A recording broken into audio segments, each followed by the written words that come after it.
शेतकरी मित्रांनो, मी पानाडी नबीलाल मुलानी. आता मी तुम्हाला पाणी कसं चेक करायचं ही माहिती तुम्हाला देणार आहे. आता ही एल आकाराची रॉड आहेत. ही 2 फुटाचे रॉड आहेत. ही एल अर्धा फूट आहे आणि 1.5 फुटाचा असा आहे. ही तुम्ही कुठलेही रॉड घेऊ शकता. स्टीलचे, लोखंडी, कॉपरचे, ही जर्मनचे रॉड आहेत.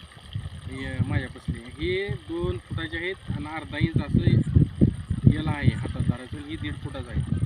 आता ही मी 3 लाईन खाली आहेत. 3 लाईन,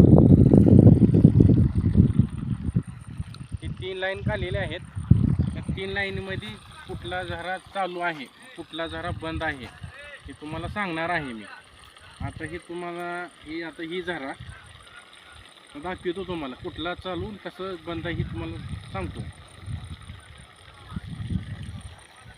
तर ही झरा आहे ना, ही झरा आता सध्याला बंद आहे. पण हे झऱ्यामध्ये वल्गारा आहे, म्हणजे वल्ल आहे, खाली पण पाणी नाही, वलसर आहे.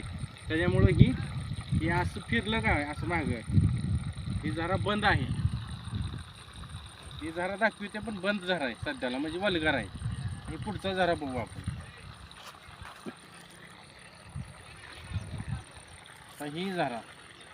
ही झरा चालू आहे. असं मध्ये आलं ना तर चालू झरा लाईन चालू आहे.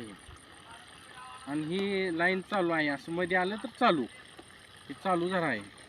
तिसरा बघू आपण.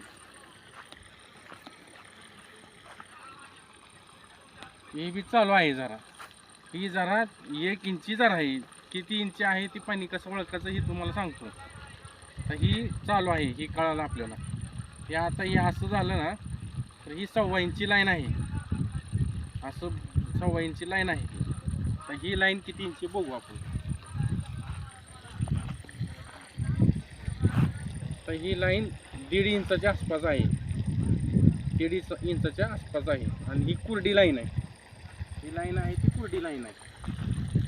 ही लाईन ही असं चाललं बाहेर, म्हणजे कुरडी लाईन आहे. ह्याच्यात फक्त वल्ल चिकूल पाणी नाही ह्या झऱ्यामध्ये.